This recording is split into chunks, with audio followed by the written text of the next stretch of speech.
जय हिंद दोस्तों, आपका स्वागत है आपका अपने इस चैनल पालटेक क्लासेस में।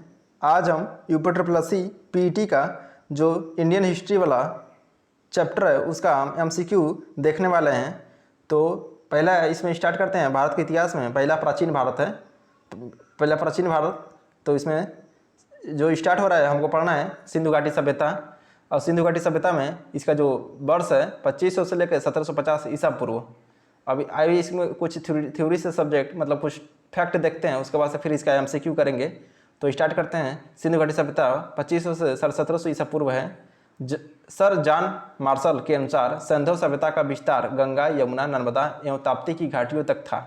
यह उत्तर में पंजाब के रोपड़ जिले पाकिस्तान में जो पड़ता है से दक्षिण में नर्मदा घाटी तक तथा पश्चिम में बलूचिस्तान के मकरान तट से उत्तर पश्चिम में मेरठ तक विस्तृत थी। इसका क्षेत्र त्रिभुजाकार था। दूसरा फैक्ट है कि सर्वप्रथम 1921 ईस्वी में राय बहादुर दयाराम साहनी ने हड़प्पा नामक स्थान पर इसके अवशेषों की खोज की, अतः इस सभ्यता का नाम हड़प्पा सभ्यता पड़ा। तो राय बहादुर दयाराम साहनी काफ़ी इंपॉर्टेंट नाम है। ये पूछता है कि हड़प्पा नामक स्थान की खोज किसने की, तो राय बहादुर दयाराम साहनी ने की थी। और 1922 से 23 ईस्वी में मोहनजोदड़ो में उत्खनन कार्य रखालदास बनर्जी ने किया था। यह हड़प्पा सभ्यता का अब तक सबसे ज्ञात बृहद स्थल है।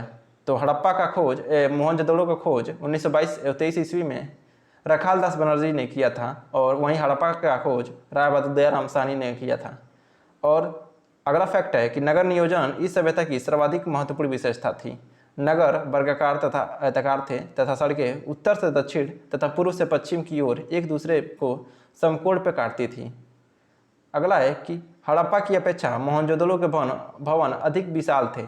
मोहनजोदड़ो का सबसे विशाल भवन अनागार था, जहाँ से प्राप्त विशाल स्नानागार ग्रेट बाथ उल्लेखनीय है। हड़प्पा से 6 अनागारों की 2 पंक्तियाँ मिली हैं। कृषि आर्थिक जीवन की मेरुदंड थी तथा पशुपालन भी जीविका का एक प्रमुख साधन था। कुबड़दार सांड यानी कि हम्प्ड बुल बड़ा प्रिय पशु था। यहाँ के प्रमुख खाद्यान्न गेहूँ तथा जौ थे। कृषि तथा पशुपालन के साथ साथ उद्योग एवं व्यापार भी अर्थव्यवस्था के प्रमुख आधार थे। विश्व में सर्वप्रथम यहीं के निवासियों ने कपास की खेती प्रारंभ की थी। ग्रीक वासियों ने कपास को ग्रीक भाषा में सिंडन तथा सभ्यता को सिंडन सभ्यता कहा था। सिंधु सभ्यता मातृ प्रधान था। मातृदेवी की उपासना का सिंधु संस्कृति में प्रमुख स्थान था। यानी कि जो प्राचीन सभ्यता थी उसमें मातृ प्रधान था, मतलब माता जी प्रधान होती थी। उसके बाद अगला फैक्ट देखते हैं। अगला है कि यहाँ पर पशुपतिनाथ, महादेव, लिंग, योनि, वृक्षों एवं पशुओं की पूजा की जाती थी। सिंधु सभ्यता की लिपि भाव चित्रात्मक थी, जिसे पढ़ा नहीं जा सका। यह लिपि प्रथम लाइन में दाएं से बाएं तथा द्वितीय लाइन में बाएं से दाएं लिखी गई है। यह तरीका ब्रुष्टफेंदम कहलाता है। अब बात करते हैं वैदिक काल की। तो वैदिक काल, इससे पहला है ऋग वैदिक काल, यानी कि 1500 से 1000 ईसा पूर्व इसकी संस्कृति थी, इसका इतिहास था। तो इसमें अनेक परिवारों को मिलाकर ग्राम बनता था, जिसका प्रधान ग्रामीणी कहलाता था, तथा अनेक ग्रामों को मिलाकर 20 बनता था, जिसका प्रधान बीसपति था। अनेक विश्वों को समूह जन या कबीला कहलाता था, जिसका प्रधान राजा, राजन या गोप होता था। परिवार पितृसत्तात्मक था तथा वर्ण व्यवस्था कर्म आधारित थी। वहीं बात करें सिंधु घाटी सभ्यता में तो मातृसत्तात्मक था, जबकि जब वैदिक काल में आते हैं ऋग वैदिक काल में तो इसमें पितृसत्तात्मक आ गया था और वर्ण व्यवस्था कर्म आधारित थी। सोम आर्यों का मुख्य पेय पदार्थ था तथा जौ, जिसको यो भी कहते हैं, मुख्य खाद्य पदार्थ था। आर्य बहुदेववादी होते हुए भी एक ईश्वरवाद में विश्वास करते थे। देवताओं में सर्वोच्च स्थान इंद्र एवं उसके उपरांत अग्नि और वरुण को दिया गया था। उसके बाद से बात करते हैं उत्तर वैदिक काल। इसका जो सन है 1000 से 600 ईसा पूर्व है। परिवार पितृ प्रधान तथा संयुक्त परिवार था। जाति प्रथा कर्म के आधार पर न होकर जन्म के आधार पर होने लगी थी और उस पर कठोरता आ गई थी। ऋग्वेद के 10वें मंडल में 4 बड़ों का उल्लेख प्राप्त है। पशुपालन की अपेक्षा कृषि आर्थिक जीवन का मुख्य आधार बनी। लोहे का प्रयोग सर्वप्रथम इसी काल में किया गया था। इस समय मिट्टी के एक विशेष प्रकार के बर्तन बनाए जाते थे, जिन्हें चित्रित धूसर मृदभांड यानी कि पेंटेड ग्रे वेयर पीजीडब्ल्यू कहा जाता है। उत्तर वैदिक काल में यज्ञ तत्कालीन संस्कृति का मूल आधार था। इसी समय उपनिषदों की रचना हुई। उपनिषद में आत्मा के अमृत एवं ब्रह्म की उपासना की जाती थी। उसके बाद से इतना हो गया आपको प्राचीन भारत में मेन इतना था। अब इसके बाद से इससे रिलेटेड एमसीक्यू क्वेश्चन देखते हैं। एमसीक्यू क्वेश्चन जो इससे बन सकते हैं तो उसको हम देखते हैं। तो ये पहला क्वेश्चन है कि जिस काल का कोई लिखित विवरण प्राप्त न हो पहला क्वेश्चन देखते हैं, जिस काल का कोई लिखित विवरण उपलब्ध नहीं हो कहा जाता है। तो इसका ऑप्शन देखेंगे तो पहला ऑप्शन है प्रागैतिक हैसिक काल, आधे ऐतिहासिक काल, प्राचीन काल, ऐतिहासिक काल। तो जिसका कोई लिखित विवरण उत्पन्न नहीं होता है उसको हम प्रागैतिहासिक काल कहते हैं। तो ऑप्शन नंबर ये सही हो जाएगा। ऑप्शन नंबर ए सही हो जाएगा।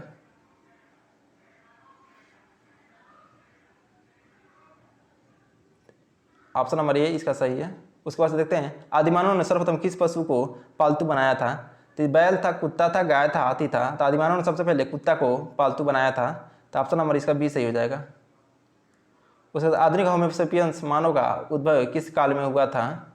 तो इसका सी हो जाएगा, उच्च पसाड़ काल हुआ था, उच्च पूरा पसाड़ काल में हुआ था होमो सेपियंस का। मानव ने आग का प्रयोग किस काल में आरंभ किया था। तो इसका नौ पसाड़ काल में आगे का खोज का आग की प्रयोग किया था। उसका अगला क्वेश्चन है मानव ने सर्वप्रथम किस धातु का प्रयोग किया था। तो मानव ने सर्वप्रथम प्रयोग तांबा का किया था, सी हो जाएगा। मानव द्वारा उपयोग में लाई गई पहली फसल कौन थी। तो छठवें का सी हो जाएगा, गेहूँ हो जाएगा। छठवें का सी, गेहूँ। उसके बाद से मानव खाद्य पदार्थों का उत्पादक एवं उपभोक्ता कब बना। तो इसका सतवां का सी ऑप्शन सही हो जाएगा, नौ पसाड़ काल में, नौ पसाड़ काल में। अठवा है कि निम्न में से कौन पुरातत्वविद हड़प्पा के उत्खनन से संबंधित है। तो अठवा हड़प्पा में आप देखे थे, इसमें दयाराम साहनी थे, हड़प्पा में दयाराम साहनी। और हड़प्पाई स्थलों में कांस्य नर्तकी की मूर्ति कहाँ से प्राप्त हुई है। तो इसका मोहनजोदाड़ो, ऑप्शन नंबर डी सही है।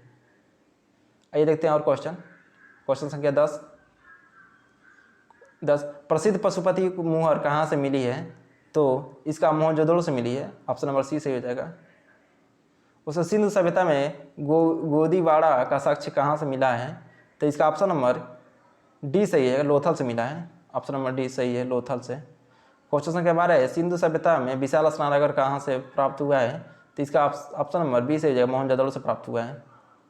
और क्वेश्चन संख्या 13 देखते हैं पुरातत्ववेत्ता सिंधु सभ्यता की सर्वमान्य तिथि क्या है। तो सिंधु सभ्यता की जो तिथि अभी देखे थे हम लोग 2500 से 1750 था। तो इसका ऑप्शन नंबर बी सही हो जाएगा। 14 है भारत में मूर्ति पूजा आरंभ कब से हुई थी। तो 14 का सिंधु सभ्यता से, इसका ए हो जाएगा, 14 का ये सिंधु सभ्यता से। 15 क्वेश्चन देखते हैं ऋग्वैदिक आर्य किसकी पूजा करते थे। तो जो ऋग्वैदिक आर्य थे वो प्रकृति की पूजा करते थे। तो ऑप्शन नंबर ए सही हो जाएगा, प्रकृति की। 16 है आर्य भारत का सबसे पहले कहाँ बसे। तो आर्य जब से पहले आए थे वो सप्त सिंधु प्रदेश में आकर बसे। तो इसका ऑप्शन नंबर ए सही हो जाएगा, सप्त सिंधु प्रदेश। 17 है आर्यों का मूल निवास स्थान कहाँ था। तो आर्यों का मूल निवास एशिया माइनर था, ऑप्शन नंबर बी सही है। 18 का प्रसिद्ध गायत्री मंत्र किस वेद में है। तो प्रथम प्रसिद्ध गायत्री मंत्र ऋग्वेद में है, ऑप्शन नंबर ए सही हो जाएगा, ऋग्वेद में। सत्यमेव जयते उक्ति कहाँ से ली गई है। तो जो सत्यमेव जयते उक्ति है वो मुंडको उपनिषद, ऑप्शन नंबर बी सही हो जाएगा, इससे ली गई है। अब देखते हैं क्वेश्चन संख्या आगे के 20 है कि ऋग्वेद का नवा मंडल निम्न में से कौन से एक को ही समर्पित सूक्तों का संग्रह है। तो इसका ऑप्शन नंबर ये रहेगा, सोम को। 21 निम्न से प्राचीनतम वेद कौन सा है। तो निम्न से प्राचीनतम वेद यजुर्वेद है, ऋग्वेद है सॉरी। उत्तर वैदिक काल में इंद्र का स्थान किस देवता को मिला था। तो इसका ऑप्शन नंबर बी सही है, प्रजापति को मिला था। और 23 है किस वेद की रचना गद्य और पद्य दोनों में की गई है। तो ये बहुत इंपॉर्टेंट क्वेश्चन है। इसका यजुर्वेद है वो ऋग्वेद है वो गद्य और पद्य दोनों में हुआ है। तो 23 का ऑप्शन नंबर बी सही है। उससे पाटलिपुत्र। इसके बाद से हम अगला नेक्स्ट टॉपिक हम गौतम बुद्ध के बारे में पढ़ेंगे, उसके बाद से महावीर स्वामी के बारे में पढ़ेंगे। तो आगे के जो क्वेश्चन है उन्हीं पे हैं। तो इसको हम अगले वीडियो में देखेंगे। यदि आपको वीडियो अच्छा लगा हो तो वीडियो को लाइक कीजिए और अपने स्टडी ग्रुप में इसको शेयर कीजिए कि ज़्यादा से ज़्यादा लोग इसका फ़ायदा उठा सकें। और फिलहाल इस वीडियो में इतना ही। जय हिंद।